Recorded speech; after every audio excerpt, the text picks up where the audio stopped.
vivió Cerati a principios de los años 2000. Cuando se estaba haciendo una construcción al lado, se derrumba una suerte de pared ¿no? que había allí. Se encuentran estos restos y más de 40 años después se descubre que son de Diego Fernández, un adolescente que había desaparecido en los años 80. Está con nosotros... 84, exactamente. El hermano de Diego Fernández Lima está conectado y lo saludamos en esta tarde. ¿Qué tal, Diego? ¿Cómo va, Javier? Bienvenido, gracias por hablar con nosotros.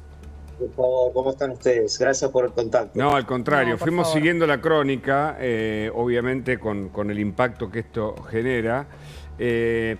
La primera pregunta es, ¿qué esperan ahora tras este hallazgo?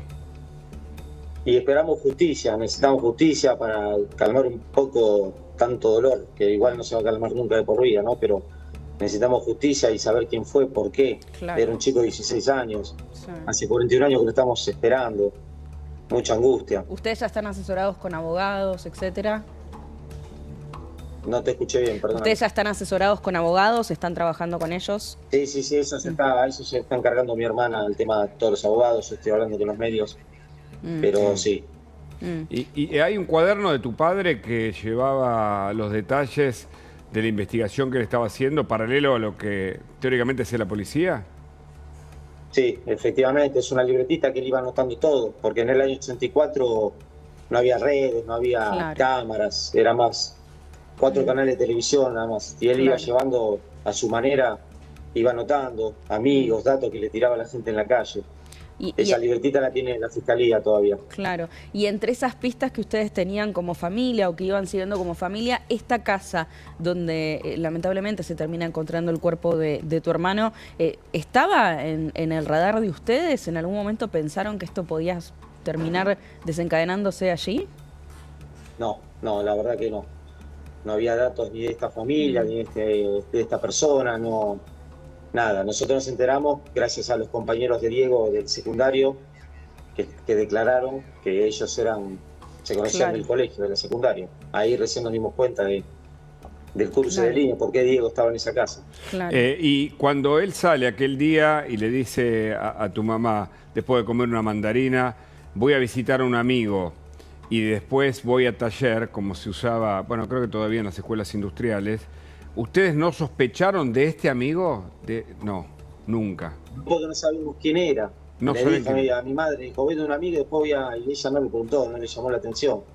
Porque él tenía un montón de amigos por acá, pero nada, le pidió plata, creo, y nada, y no volvió más. Claro, una situación normal, habitual, como de cualquier otro día, digamos. No había nada raro en lo que había pasado ese día.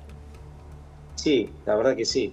Nada, el Diego era muy puntual, sabíamos que a las 8 todos, tanto mi hermana como él y yo, bueno, yo era muy chiquito, yo estaba siempre a las 8 acá, pero sabíamos que teníamos que venir a cenar, y ya 8:30, 9 ya, y no había avisado, sabíamos que algo había pasado.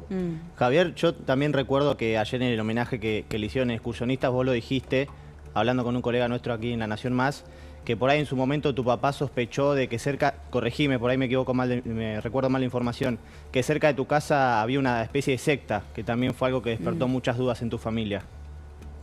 En realidad sí, estaba a 2 cuadras de donde Diego fue visto por última vez, ahí en Coglan. Él estuvo averiguando y bueno, estuvo contacto y eso le habían dicho que había una secta y él se murió pensando que podía haber sido esa gente, ¿no? Porque en esa época era muy común, había mucho el tema de los órganos humanos. Recién volvía la democracia, recordemos, todavía quedaban destellos de aquella dictadura que terminó en el 83, esto ocurrió un año después, y la palabra que los medios utilizaron fue lo raptaron. ¿Cuál fue el informe oficial? ¿O hubo alguno de parte de la policía o de los investigadores? En esa época no, cada tanto venía la policía y le daba una cédula informativa que aún no había noticias del menor, según ellos le habían puesto como fuga de hogar, porque no creían que se había ido, que lo habían secuestrado. Para ellos era fuga de hogar. Claro. Claro, que yo Esas cartas que están, los expedientes y todo, la tiene la fiscalía de esa época. Leí una nota que daba tu mamá en esa época, donde ella justamente se quejaba de eso, ¿no? Que decía, nosotros sabemos, justamente por todo esto que vos estás describiendo, mira, ahí la estamos viendo, ¿no?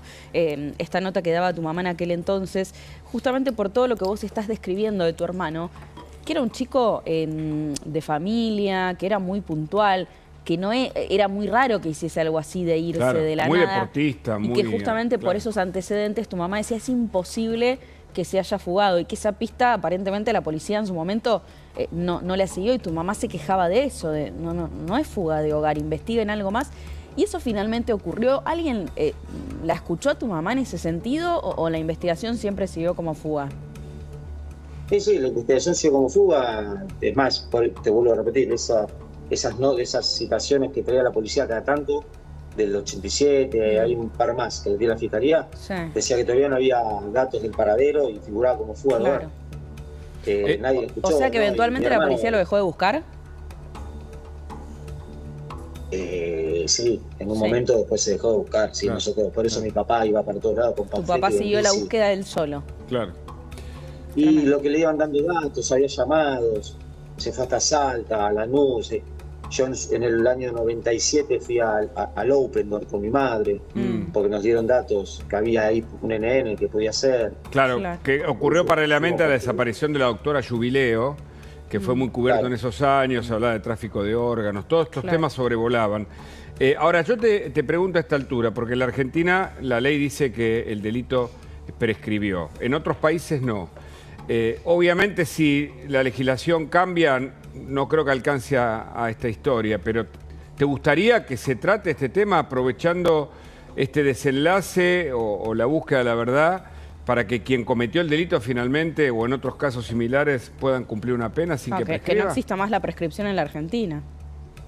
Tal cual, yo por eso decía, en varias oportunidades dije que ojalá que se pueda hacer la ley Diego, como está la ley Piazza, para que no prescriba los abusos a menores.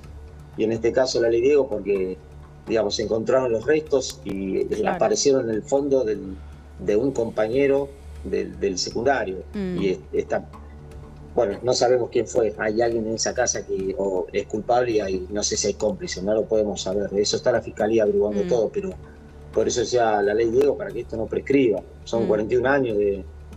Digamos, si el obrero ese no llama a la policía, si Cerati no hubiese vivido ahí, yo me muero, mi mamá, nos morimos todos y nunca íbamos a saber de Diego. Sí, totalmente. Y la posibilidad de tal vez un juicio por la verdad, no sé si están familiarizados con esto, pero que bueno, obviamente no tiene un impacto judicial, pero al menos, bueno, qué sé yo, una sanación. ¿Lo evalúan? Sí, vamos a ir por todo lo que sea posible, obvio. Por lo menos, bueno. Sí, perdón. Claro. No, es muy importante este hecho porque en general son casos que forman parte más de la ficción que de la realidad, pero nos impacta por este motivo. Y vos pensás que si finalmente se encuentra el culpable, ¿algo debería hacerse al respecto? O digamos, imagino una circunstancia en donde, no sé, podamos conocer los detalles, sobre todo el móvil. ¿Por qué mataron a un chico de 16 años? Yo quiero justicia y ojalá que se pueda hacer algo, obviamente, porque no puede estar... Es una persona que está en la sociedad, caminando por la calle. Es un asesino que está suelto. Es un asesino. Hace 41 años, no sé, puede tener... No sé qué pasó, la verdad que... Pero lo asesinaron a mi hermano. Y si está en la calle, está en la sociedad. Me parece que es una locura. Ayer hubo un homenaje. Ojalá la justicia pueda hacer algo. Sí, ayer te cuento, Hugo, que estuvo ayer, Javier, presente allí en el estadio de excursionistas, que hizo un homenaje, la verdad que muy lindo, muy emocionante, en el entretiempo del partido entre excursionistas y Guayurquiza, que ahí justamente le entregaron una plaqueta a Javier con palabras de aliento y obviamente apegándose al dolor de todo lo que le pasó a Diego. Y este fue uno de los posteos que hicieron en redes sociales, donde dice: en una tarde muy emotiva para todo excursionista se realizó un homenaje a la memoria de Diego Fernández Lima. Su hermano Javier, junto a familiares y amigos, recibió una placa de parte del club para mantener viva la memoria y elevar bien alto el reclamo de justicia.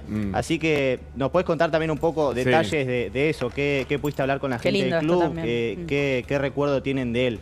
Te vemos muy movilizado, Javier, y te lo agradecemos porque evidentemente hay muchas cosas que se están moviendo después de tanto tiempo, ¿no? Me imagino también lo que significará este homenaje, bueno, tantos años después, porque se moviliza todo, ¿no? El saber lo que pasó con tu hermano, mientras se termina de entender cómo fue el homenaje. Son 41 años de dolor, tristeza que se me vinieron en la cara, se me cayeron como un mazazo. Claro. Y Diego amaba excursionista, Diego, y ayer estar ahí con el presidente, con toda la gente de prensa, no, fue muy, yo me angustio o por ahí me emociono, pero de emoción, todas estas cosas, la verdad que me hacen una caricia al alma y sí, porque constantemente contabas. Si estado Diego estaría ahí. Sí, porque ayer te escuchaba atentamente, contabas constantemente y se notaba en la gente del club que más allá de lo futbolístico, de lo deportivo, Diego era una persona muy querida en el club. Es justamente un club de barrio, ¿no? Que se da ese tipo de relaciones, que él era una persona muy querida allí, en los pasillos del club. Sí, tuve la suerte de estar con 2 compañeros de Diego de esa época que llegaron a primera, jugaron en excursión en primera. Mirá. Después un dirigente, Pepe, que hermoso, él hizo unas notas, hermoso, se acordaba de mi papá con la bici. Es terrible, es divino. Todo lo que vi ayer fue espectacular y calculo que Diego, desde el cielo y mi viejo, deben estar felices. ¿Y cómo está tu madre ahora? ¿Cómo está ella? ¿Cómo la acompañás y cómo le impactó esta historia? Y le impactó, pobrecita, llora mucho, ya sabe que Diego no está, también pregunta por qué, quiere saber. Tiene 87 años y ya estoy con ella todo el tiempo. Y no estamos viendo tele porque hay imágenes que no quiero que vea. Claro. Se mueve todo. Es que es mucho para procesar porque es entender que finalmente hubo un final, más todo lo que se abre ahora, ¿no? Que es entender qué pasó.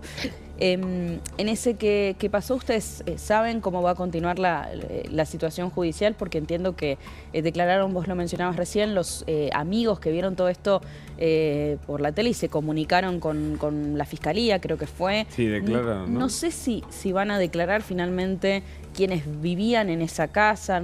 ¿Tenés alguna información respecto a cómo va a continuar esto en términos judiciales? En este momento no, justo ahora tenía que hablar con el abogado, pero estaba esperando hablar con ustedes. Claro. Justo. Pero por ahora no, sabía que estaban recaudando la mayor cantidad de declaraciones de todos los amigos y conocidos de Diego, que se presentaron del exterior a declarar, hay gente de acá también está declarando. Claro.